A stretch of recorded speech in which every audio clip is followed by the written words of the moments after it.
Good morning, Europe. You are watching Europe Today.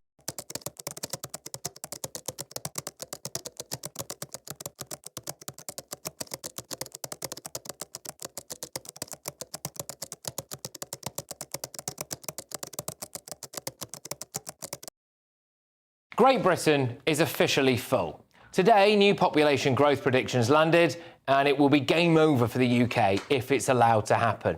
We now have a higher population than France. France is more than double the size of us.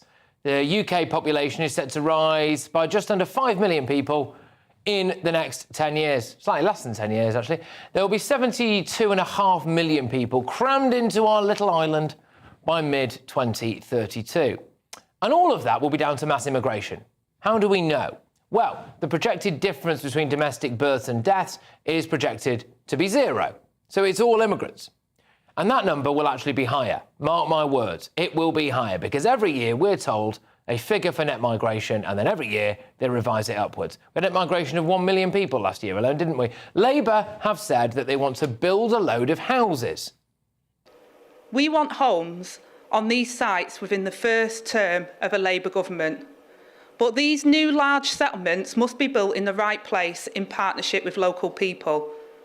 This is why an expert independent task force will be set up to help choose the right sites, and a list of projects will be announced within the first 12 months of government, so that we can start building the towns of the future within months and not decades. 1.5 million homes in 5 years. Let's say they double that to 3 million. That is still 2 million short of the number of people set to enter Britain in that time period. Let that sink in. So mass immigration will make us homeless or living in squalor. And you won't get social housing. Oh no, in parts of the UK, about 61% of social housing is occupied by non-Brits. Then we've got the NHS. There are currently 7.5 million people on an NHS waiting list. We can't get GP appointments. How much more money in taxes will you have to pay so millions of foreigners can clog up our NHS? Did you know that the Burj Khalifa, the world's largest building, cost the equivalent of 3 days and 11 hours of NHS spending to build that thing? So mass immigration will make us less healthy and quite possibly kill people. What about your taxes? Councils are looking at hiking council tax by 25% in some areas, and that's now. Never mind with 5 million more people here. What about your other taxes? 55% of households in Britain already claim more in benefits than they pay in tax. Shall we have a little look at some of the demographics, shall we? According to the latest census, there is an economic inactivity rate of 48% amongst Arabs, 40.8% amongst Pakistanis. And what countries do we think these millions of migrants will mostly be coming from?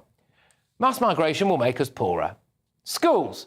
Mass immigration will mean children get a worse education. Dentists. Currently, prisoners get better dental care than the average member of the public. Look at this massive queue outside a dentist practice in Bristol. Yeah? You just tell me one of the things that stands out for you in all of that. Yeah, OK. Buckle up for much more of that, everybody. Mass immigration. It'll rot our teeth. And what about culture? Well, the East End's traditional pie and mash shops are closing. Tower Hamlets is now just 22% white British. But it's more than just the pie and mash shops, isn't it? 2/3 of rapes and sexual assaults in London are believed to have been committed by somebody who wasn't born in the UK. Let me put it this way, all right? If you went to Tokyo and you walked around, and the majority of people that you saw there were visibly not Japanese, wouldn't you think that was a bit weird? And we are the Western capital for Sharia courts as well. While we're at it, we've got 85 of them. British culture and British way of life will be a thing of the past. And that's before I've mentioned that hotels full of illegal migrants are popping up in every town and city. They all, of course, get great healthcare, by the way. In fact, in Oxfordshire, asylum seekers get taxpayer-funded driving lessons. At every single opportunity, you, the British public, have voted to bring down immigration. Every single time, you have been lied to. The reality is this: at the current rate, future generations will be homeless, poor, unhealthy, uneducated, and will have more of an allegiance to a foreign land. What our politicians are doing to us is nothing short of treason.